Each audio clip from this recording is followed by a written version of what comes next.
আজ জানিয়ে দেব আজকের ৩৫টি বড় ও গুরুত্বপূর্ণ সংবাদ। প্রথমেই দেখে নিন প্রধান সংবাদ শিরোনামগুলো, তারপর থাকছে প্রতিটি খবরের বিস্তারিত। চলুন শুরু করা যাক। অন্নপূর্ণা ভান্ডার থেকে বঞ্চিতদের জন্য বড় খবর। লক্ষ্মী যোজনায় মাসে মিলবে ২৫০০ টাকা। বাংলায় কবে থেকে শুরু হবে এই প্রকল্প?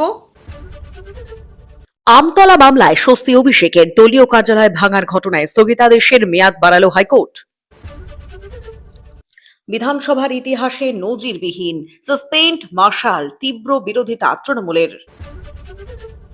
তোলাবাজি সহ একাধিক অভিযোগে ২২ জন কর্মীকে সাসপেন্ড করল বিজেপি। সংসদে বড় ঝড়, আসন পুনর্বিন্যাস বিলে কংগ্রেসের সমর্থন চায় কেন্দ্র। বৈঠকে কি বার্তা দিল হাত শিবির? আকাশ কালো করে বৃষ্টি, কলকাতায় জারি দুর্যোগের কবলে সতর্কতা। পশ্চিম মেদিনীপুরে বজ্রাঘাতে মৃত্যু অন্তত ৪ জনের। তৃণমূল জমানায় বিজেপি করার অপরাধে থানায় মারধর, তৎকালীন আইসি সহ ৫ পুলিশের বিরুদ্ধে অভিযোগ কাঁথিতে। পঞ্চায়েত কর ১২০০ টাকা হওয়ার খবর ভুল, বিভ্রান্তি কাটিয়ে আদেশ প্রত্যাহার রাজ্য সরকারের। চাকরি নয়, খনি শ্রমিক হতেই কি জন্ম? প্রশ্ন ফাঁস ও দুর্নীতির বিরুদ্ধে ঝাড়খণ্ডে তরুণ প্রজন্মের অগ্নিগর্ভ আন্দোলন। টাকার প্রলোভন দেখিয়ে নাবালকদের দিয়ে রক্তদান, কাউকে রেয়াত নয়, হুঁশিয়ারি অগ্নিমিত্রার।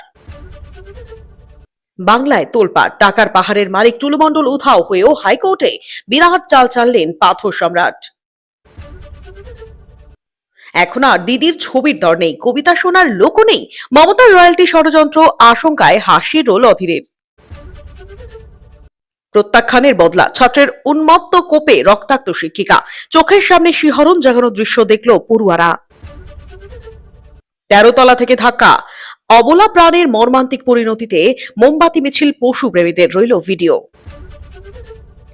রাষ্ট্রের শক্তি বোঝাতে প্রতিবাদী যুবাদের উপর বল প্রয়োগে হিতে বিপরীত হতে পারে, কেন্দ্রকে সংযমের পাঠ সুপ্রিম কোর্টের। বিদেশ যাওয়ার অনুমতি পেলেন না অভিষেক। হাইকোর্ট আগে এসএসকেএম এ যেতে বলেছিল, রাজি না হওয়ায় মামলায় খারিজ। শেষমেশ তৃণমূলেই মিশে যাবে কাকলি শতাব্দীরা, কি পরিকল্পনা বিজেপির? বিজেপি কর্মীকে বেধড়ক মারধর, ৬ পুলিশ আধিকারিকের বিরুদ্ধে অভিযোগ দায়ের থানায়। পার্থ চট্টোপাধ্যায়, এসপি সিনহা ও কল্যাণময় গঙ্গোপাধ্যায় সহ ২৪ জনের জামিন মঞ্জুর চাঞ্চল্যকর মোড় দুর্নীতি মামলায়। এনসিপিআইতেও ঘরশত্রু, ২ সাংসদই নাকি সব খবর পৌঁছে দিচ্ছেন কালীঘাটে, বড় জল্পনা। দক্ষিণ কলকাতায় বিভিন্ন থানা পরিদর্শনে মুখ্যমন্ত্রী ওয়াটগঞ্জ ইকবালপুরে রেজিস্ট্রারে চোখ বোলালেন, দেখলেন লক আপও। হারহিম ঘটনা, দায়ের কোপে প্রৌঢ়ের ডান হাত কেটে দিলেন তৃণমূল নেতা, শোরগোল মালদহে। আজ কত টাকায় মিলবে পেট্রোল ডিজেল? ভোর ৬টায় প্রকাশিত দাম। মাদ্রাসায় বন্দে মাতরম বাধ্যতামূলক করার নির্দেশ, হাইকোর্টে বড় ধাক্কা খেল মামলাকারীরা। কাটমানি তোলাবাজি বরদাস্ত নয়, শ্রমিক দিলীপের বার্তার পরেই ৩০-এর বেশি নেতাকে বহিষ্কার, ২৫০ জনকে শোকজ বঙ্গ বিজেপির। বিচার ব্যবস্থায় সম্মিলিত ব্যর্থতা, ৩১৫৭ দিনের বিলম্ব খারিজ করে উড়িষ্যা হাইকোর্টকে চরম ভৎসনা শীর্ষ আদালতের। শিরায় শিরায় রক্ত, সন্দীপ স্যারের ভক্ত, প্রিয় স্যারের বদলির খবরে কান্নায় ভেঙে পড়লেন পড়ুয়ারা। কলকাতা হাইকোর্টের দ্বারস্থ টাকার পাহাড়ের মালিক টুলু মণ্ডল, বিদেশ থেকেই মামলা। বাংলাদেশ আজ আর এক পাকিস্তান, চরম ক্ষোভ প্রকাশ করে বিস্ফোরক শেখ হাসিনা দিল্লি থেকে দিলেন হুঙ্কার। জুলাই আগস্ট আন্দোলন শান্তিপূর্ণ ছাত্র আন্দোলন ছিল না, ২০২৪ সালে ক্ষমতাচ্যুত হওয়ার নেপথ্যে সত্য তুলে ধরলেন শেখ হাসিনা। বৈষ্ণোদেবী মন্দিরে ৫৫০ কোটি টাকার নকল রূপ বিতর্ক, তদন্তের রিপোর্ট চাইল জম্মু আদালত। শুধু লিপিড প্রোফাইল নয়, সঙ্গে একটা ছোট পরীক্ষা করিয়ে নিলেই জেনে যাবেন হার্ট কতটা সুরক্ষিত।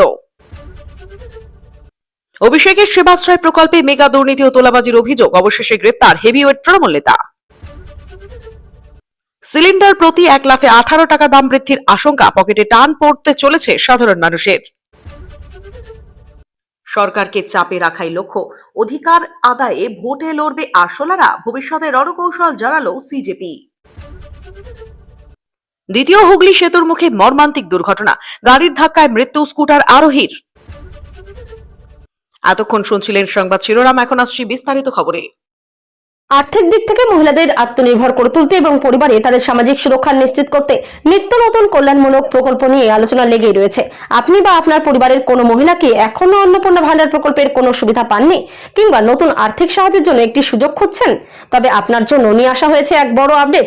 নতুন শুরু হওয়া লক্ষ্মী যোজনা 2026-এর আওতায় যেসব মহিলা এখন অন্নপূর্ণা ভান্ডার সুবিধা থেকে বঞ্চিত রয়েছেন তারা প্রতি মাসে 2500 টাকা করে সরাসরি সরকারি অনুদান পাওয়ার সুযোগ পেতে পারেন।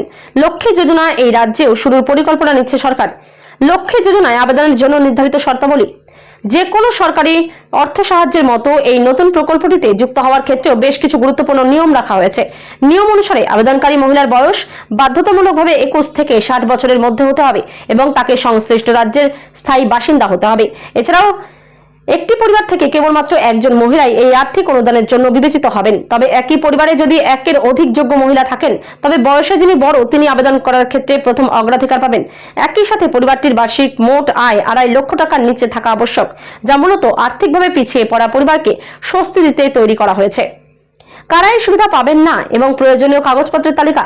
প্রকল্পটির রূপরেখা অনুযায়ী বেশ কিছু শ্রেণীর মানুষকে এই সুবিধার আওতা থেকে বাইরে রাখা হয়েছে। যে সকল পরিবারের সদস্য সরকারি চাকরিতে কর্মরত, নিয়মিত ইনকাম ট্যাক্স বা আয়কর প্রদান করেন অথবা সরকার থেকে পেনশন পান, তারা এই নতুন যোজনার সুবিধা পাবেন না। আপনি যদি এই প্রকল্পের যোগ্য হন তবে আবেদনের জন্য আধার কার্ড, ভোটার কার্ড, একটি সক্রিয় ব্যাংক অ্যাকাউন্টের বিবরণ, নিজস্ব মোবাইল নম্বর এবং ঠিকানার উপযুক্ত প্রমাণপত্র হাতের কাছে প্রস্তুত রাখতে হবে। সঠিকভাবে নথি জমা দিলে তবেই আবেদনপত্র গ্রহণযোগ্য হিসেবে বিবেচিত হবে। কবে শুরু আবেদন প্রক্রিয়া এবং কিভাবে ঢুকবে অ্যাকাউন্টে টাকা? প্রকাশিত তথ্য বিশ্লেষণ করে জানা যাচ্ছে 2026 সালের 1 আগস্ট থেকেই এই প্রকল্পের জন্য আবেদন গ্রহণ প্রক্রিয়া আনুষ্ঠানিকভাবে শুরু হয়ে গিয়েছে। আবেদনপত্র জমা পড়ার পর সরকারি আধিকারিকদের মাধ্যমে প্রতিটি নথি গভীরভাবে পরীক্ষা ও যাচাই করা হবে। সমস্ত প্রক্রিয়া সঠিক থাকলে নির্বাচিত উপভোক্তাদের নিজস্ব ব্যাংক অ্যাকাউন্টে সরাসরি ডিরেক্ট বেনিফিট ট্রান্সফার মাধ্যমে প্রতি মাসে নির্ধারিত 2500 টাকা পাঠাবে প্রশাসন। সরকারি নিয়ম মেনে কোনো ভুল তথ্য বা না দিয়ে সময়মতো আবেদন জমা দেওয়ার পরামর্শ দিচ্ছেন বিশেষজ্ঞরা। আমতলার পার্টি অফিস ভাঙার মামলায় ফের স্বস্তি তৃণমূল কংগ্রেসের। সর্বভারতীয় সাধারণ সম্পাদক অভিষেক বন্দ্যোপাধ্যায়ের। আমতলার দলীয় অফিস ভাঙার অন্তর্বর্তী স্থগিতাদেশের মেয়াদ বৃদ্ধি করল কলকাতা হাইকোর্ট। এদিন বিচারপতি শুভ্রা ঘোষ নির্দেশ দেন আগামী 21 আগস্ট পর্যন্ত অফিস ভাঙা যাবে না। 18 আগস্ট দুপুর 2টায় এই মামলার পরবর্তী শুনানি হবে। বৈধ প্ল্যান নথি ছাড়াই নির্মাণের অভিযোগে অভিষেকের আমতলার কার্যালয় ভাঙার কাজ শুরু হয়। নামে 3টি বুলডোজার ভেঙে ফেলা হয় কার্যালয়ের একাংশ। তারপরই আইনি পথে লড়াইয়ের সিদ্ধান্ত নেন অভিষেক। জরুরি ভিত্তিতে শুনানির আর্জি জানানো হয় হাইকোর্টে। সেই শুনানির পর নির্মাণ ভাঙতে স্থগিতাদেশ দেন বিচারপতি। 6 আগস্ট পর্যন্ত স্থগিতাদেশ ছিল। বুধবার মামলার শুনানির পর সেই স্থগিতাদেশের মেয়াদ বাড়ি 21 আগস্ট পর্যন্ত করা হয়।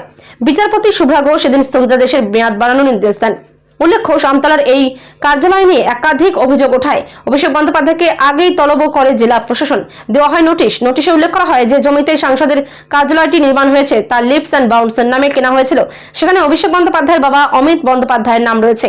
পরপর দুবার নোটিশে সাড়া না দেওয়ায় শেষমেশ আমতলার বিতর্কিত ওই দপ্তর ভেঙে দেওয়ার কাজ শুরু হয়। প্রশাসনের এহেন সিদ্ধান্তকে চ্যালেঞ্জ করেই তৃণমূল সাংসদের কোম্পানি লিপস অ্যান্ড বাউন্সের তরফে হাইকোর্টে মামলা হয়। শুনানিতে রাজ্যের আইনজীবী জানান অভিষেক বন্দ্যোপাধ্যায় কিংবা লিপস অ্যান্ড বাউন্সের তরফ থেকে যে দাবি করা হচ্ছে সেই দাবি একেবারেই ঠিক নয়। আইনজীবীর কথায় পার্টি অফিসের যে অংশ ভাঙা হয়েছে তা লিপস অ্যান্ড বাউন্সের সম্পত্তি নয়। দাগ নম্বর তুলে শুনানিতে রাজ্য আরো জানায় লিপস অ্যান্ড বাউন্সের অংশ 509 এবং 512, সেখানে কোনো ভাঙচুর চালানোই হয়নি। ভাঙা হয়েছে 507 দাগ নম্বরে। এক্ষেত্রে স্থিতাবস্থার নির্দেশ প্রত্যাহার করে নেওয়ার আবেদন জানানো হয় রাজ্যের তরফে। পাল্টা লিপস অ্যান্ড বাউন্সের আইনজীবী কিশোর দত্তের অভিযোগ, ন্যূনতম নোটিশ দেওয়া হয়নি লিপস অ্যান্ড বাউন্সকে। অভিযোগে কি ছিল, কোন নথির ভিত্তিতে বেআইনি নির্মাণ বলা হয়েছে সেই সমস্ত তথ্য দেওয়া হয়নি বলেও অভিযোগ। শুধু তাই নয়, কোনো বক্তব্যের সুযোগ না দিয়েই দপ্তর ভাঙা হয়েছে বলে দাবি কিশোর দত্তের। দুপক্ষের বক্তব্য শোনার পর আদালত প্রথমে 6 আগস্ট পর্যন্ত ভাঙার কাজে স্থগিতাদেশ দেয়। বুধবার মামলার শুনানিতে সেই স্থগিতাদেশের মেয়াদ 21 আগস্ট পর্যন্ত বাড়ালো কলকাতা হাইকোর্ট। বিধানসভার মার্শাল তথা সিকিউরিটি অফিসার দেবব্রত মুখোপাধ্যায়কে সাসপেন্ড করার সিদ্ধান্ত পুনর্বিবেচনার জন্য স্পিকারের হস্তক্ষেপ চাইলেন তৃণমূল বিধায়ক কুণাল ঘোষ। তার আবেদন স্পিকার নিজে বিষয়টি খতিয়ে দেখুন এবং প্রয়োজনে সাসপেনশনের সিদ্ধান্ত প্রত্যাহার করে নিরপেক্ষ তদন্তের ব্যবস্থা করুন। একই সঙ্গে তার দাবি বিধানসভার ইতিহাসে এই প্রথম কোনো মার্শালকে এভাবে সাসপেন্ড করা হলো। এই পদক্ষেপকে তিনি নজিরবিহীন বলে উল্লেখ করে অভিযোগ করেছেন, যে কারণে এই ব্যবস্থা নেওয়া হয়েছে তাতে এই ধরনের শাস্তি দেওয়া যায় না। বুধবার সাংবাদিকদের মুখোমুখি হয়ে কুণাল ঘোষ বলেন, তিনি দীর্ঘদিন ধরে বিধানসভার কার্যকলাপের সঙ্গে যুক্ত। তার দাবি 2007 সাল থেকে দেবব্রত মুখোপাধ্যায় মার্শাল হিসেবে দায়িত্ব পালন করছেন এবং একাধিক স্পিকারের আমলে তিনি নিষ্ঠার সঙ্গে কাজ করেছেন। এমনকি তাকে বিধানসভা থেকে মার্শাল দিয়ে বের করে দেওয়া হয়েছিল এই মার্শালকে দিয়েই।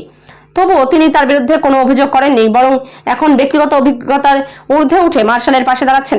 তিনি মনে করেন মার্শালের প্রতি অন্যায় করা হয়েছে। কুণাল ঘোষের আরও অভিযোগ, শোকজের জবাব পাওয়ার পর বিষয়টি প্রশাসনিক স্তরে মিটিয়ে ফেলা যেত। তার প্রশ্ন, বিধানসভার প্রধান সচিবের আদৌ মার্শালকে সাসপেন্ড করার এখতিয়ার রয়েছে কিনা।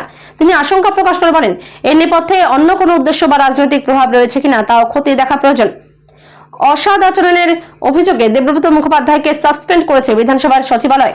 4ই আগস্ট জারি হওয়ার নির্দেশিকায় জানানো হয়েছে, অষ্টাদশ বিধানসভার নবনির্বাচিত সদস্যদের ওরিয়েন্টেশন কর্মসূচির সময় দায়িত্ব পালনে গুরুতর অসৎ আচরণের অভিযোগের ভিত্তিতে তার বিরুদ্ধে বিভাগীয় তদন্ত শুরু হয়েছে। তদন্ত শেষ না হওয়া পর্যন্ত তিনি সাসপেন্ড থাকবেন এবং বিধি অনুযায়ী জীবিকা ভাতা পাবেন। তৃণমূল কংগ্রেসের বহু নেতাকর্মীর বিরুদ্ধে বিভিন্ন সময়ে তোলাবাজির অভিযোগ উঠেছে। এ নিয়ে বারবার সরব হয়েছেন বিজেপি নেতৃত্ব। রাজ্যে ক্ষমতায় আসার পর এ ধরনের কোনো কাজকর্মে বিজেপি যে জিরো টলারেন্স দেখাবে তা বারবার কথাবার্তায় বুঝিয়ে দিয়েছেন বিজেপি নেতৃত্ব। সেই মতোই এবার পদক্ষেপ গ্রহণ। ক্ষমতায় আসার 3 মাসের মধ্যে পরপর তোলাবাজির অভিযোগ ওঠায় এবার করার সিদ্ধান্ত নিল রাজ্য। তোলাবাজি সহ একাধিক অভিযোগে 22 জন কর্মীকে সাসপেন্ড করল গেরুয়া শিবির। দলের রাজ্য সভাপতি শ্রমিক ভট্টাচার্য প্রকাশ্যে দাঁড়িয়ে একাধিকবার দলের একাংশের তোলাবাজি সহ বিভিন্ন অনৈতিক কাজ নিয়ে সরব হয়েছেন। তাদের সতর্ক করেছেন। এই প্রেক্ষাপটে দাঁড়িয়ে এই ধরনের কাজকর্মের জন্য দলের 250 জনকে শোকজ করা হয়েছে। এদের মধ্যে 102 জনের বিষয়ে সিদ্ধান্ত নিয়েছে দল। 80 জনের উত্তর গ্রহণযোগ্য হওয়ায় তাদের শোকজ থেকে অব্যাহতি দেওয়া হয়েছে। অন্যদিকে 22 জনের কাছে গ্রহণযোগ্য সদুত্তর না মেলায় তাদের ইতিমধ্যে সাসপেন্ড করা হয়েছে বিজেপির তরফ থেকে। আগেই সতর্কবার্তা দিয়েছিলেন বিজেপির শীর্ষ নেতৃত্ব। এ প্রসঙ্গে এর আগে রাজ্যে বিজেপির সভাপতি বলেছিলেন, বিচ্যুতি 2-1 জায়গায় আছে, কিন্তু কোনো বিচ্যুতিকে দীর্ঘদিন মানা যাবে না। সরকারের নীতি এ ব্যাপারে জিরো টলারেন্স। আরো 15 দিন সময় দেখছি আমরা, তারপর যেটা হবে বুঝতে পারবেন। একই সুরে দলের প্রাক্তন রাজ্য সভাপতি দিলীপ ঘোষও বলেছিলেন, তোলাবাজির সংস্কৃতি এত সহজে উঠে যাবে ভাবার কোনো কারণ নেই। পুলিশকেও বলা হয়েছে এ ধরনের অভিযোগ এলে গ্রেপ্তার করা, ব্যবস্থা নেওয়া। পার্টি সব নজর রেখেছে, ভাববেন না এরকম। 6 মাস যেতে দিন, তারপরে পার্টি সব হিসাব করবে। বর্তমান প্রেক্ষাপট, এই পরিস্থিতিতে এখনো পর্যন্ত যে তথ্য উঠে আসছে তাতে আগামী দিনে এই সংখ্যা আরো বাড়তে পারে। কারণ 250 জনের মধ্যে এখনো পর্যন্ত 102 জনের বিষয় খতিয়ে দেখে সিদ্ধান্ত নেওয়া হয়েছে, যাদের মধ্যে থেকে 22 জনকে সাসপেন্ড করা হয়েছে। বাকি রয়েছে আরো 148 জন নেতাকর্মী। তাদের বিরুদ্ধে বিভিন্ন অভিযোগ উঠে এসেছে। তাদের বিরুদ্ধে ওঠা এই সব অভিযোগ খতিয়ে দেখছে দলের শৃঙ্খলা রক্ষা কমিটি।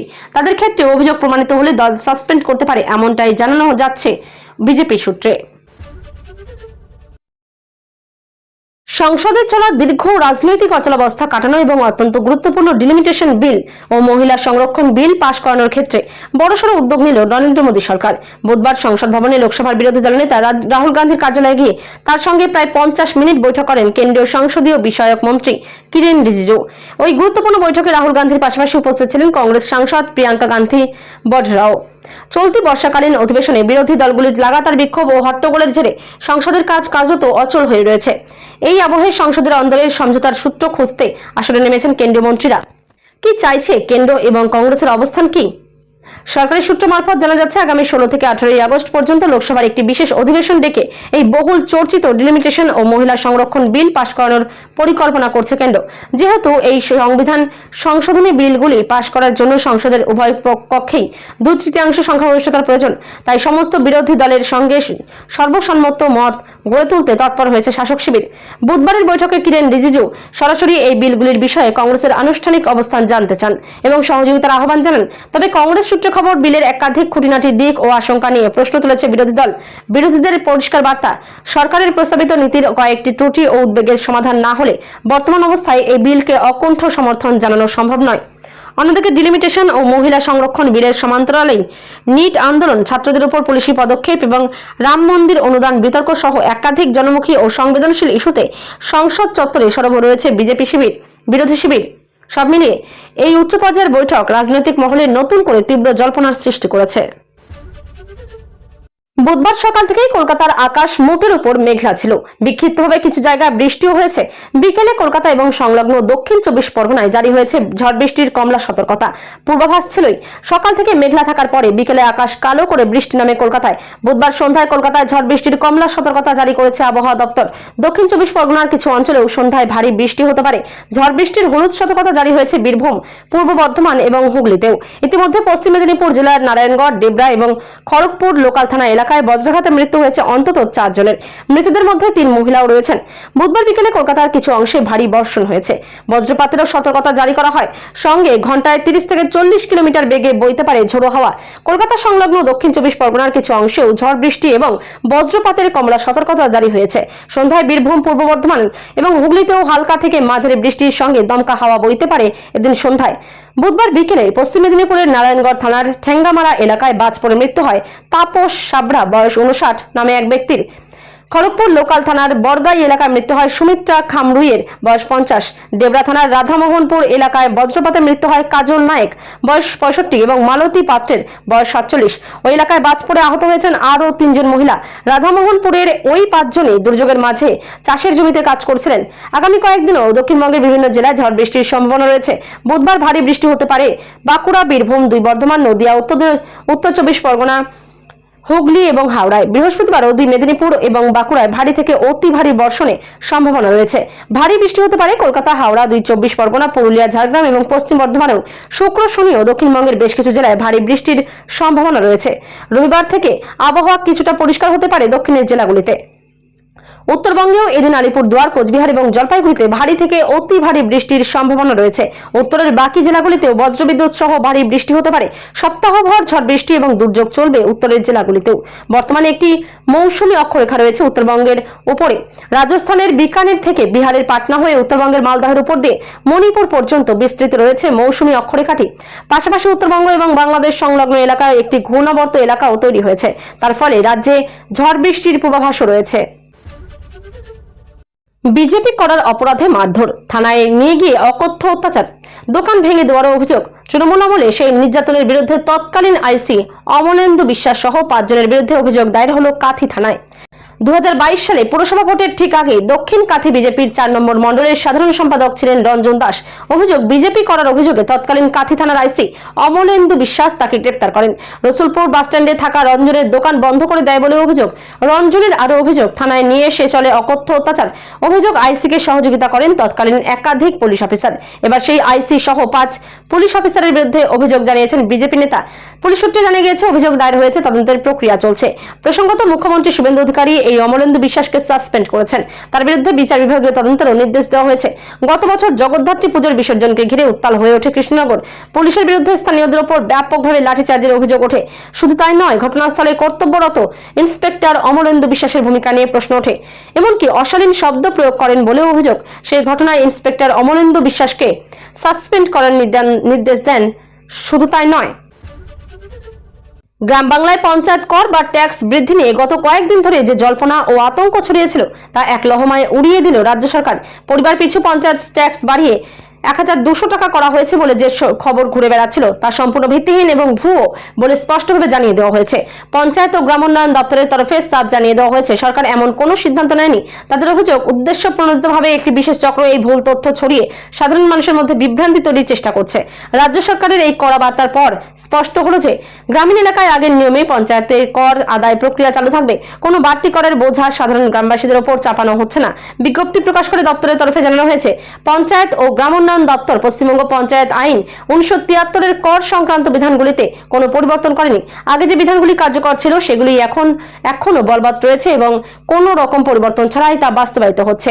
দপ্তরের তরফে সমস্ত নাগরিককে অনুরোধ করা হয়েছে তারা যেন এই ধরনের কোনো মিথ্যা প্রচার বা গুজবে কান না দেন। সরকারের কোনো অনুমোদন ছাড়া কেউ যদি কর বৃদ্ধির দাবি করে তবে তা সম্পূর্ণ বেআইনি।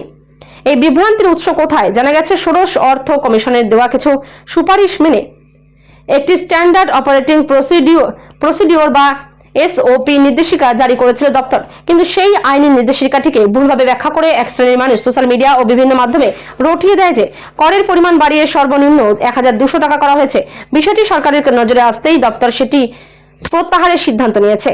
ভবিষ্যতে যদি এই কর সংক্রান্ত বিষয়ে কোনো নতুন কোনো স্পষ্ট নির্দেশনার প্রয়োজন হয় তবে সঠিক সময়ে আবার নতুন করে সরকারি নির্দেশিকা জারি করা হবে বলে জানানো হয়েছে। আপাতত পুরনো নিয়মেই সমস্ত পঞ্চায়েতে কাজকর্ম চলবে। রাজ্য সরকারের এই দ্রুত ও স্পষ্ট পদক্ষেপে স্বস্তির নিঃশ্বাস ফেলেছেন গ্রাম বাংলার হাজার হাজার সাধারণ মানুষ। প্রতিটা আন্দোলনের পর সরকার বদলায়, নেতা বদল হন, ফুলে ফেপে ওঠে কোচিং সেন্টারের ব্যবসা, কিন্তু বদলায় না কেবল চাকরি প্রার্থীদের ভাগ্য।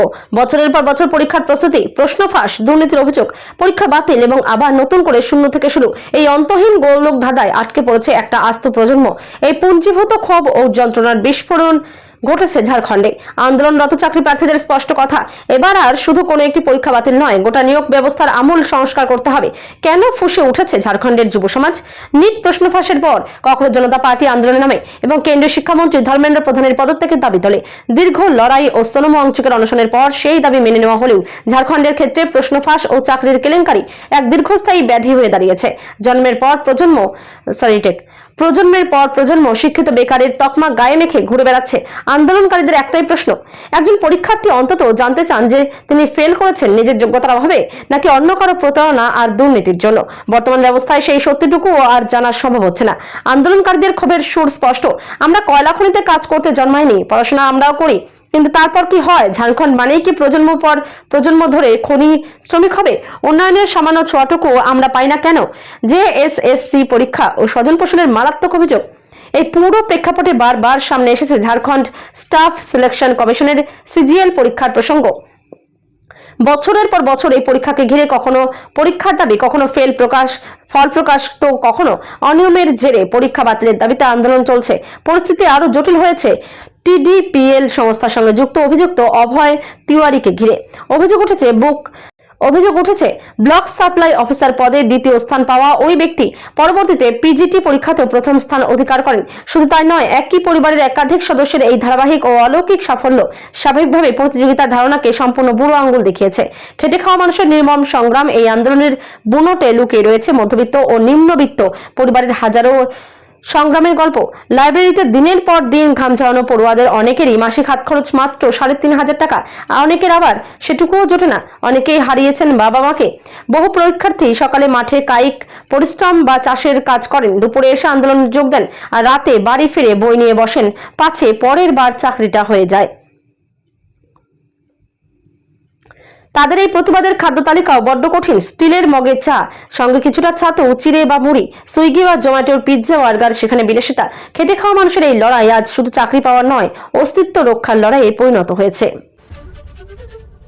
বয়স গোপন করে হাসপাতালে গিয়ে রক্তদান, নাবালকদের থেকে রক্ত সংগ্রহের অভিযোগ, টাকার লোভ দেখিয়ে বেসরকারি স্কুলের পড়ুয়াদের থেকে রক্ত নেওয়ার অভিযোগের সরগরম দুর্গাপুর।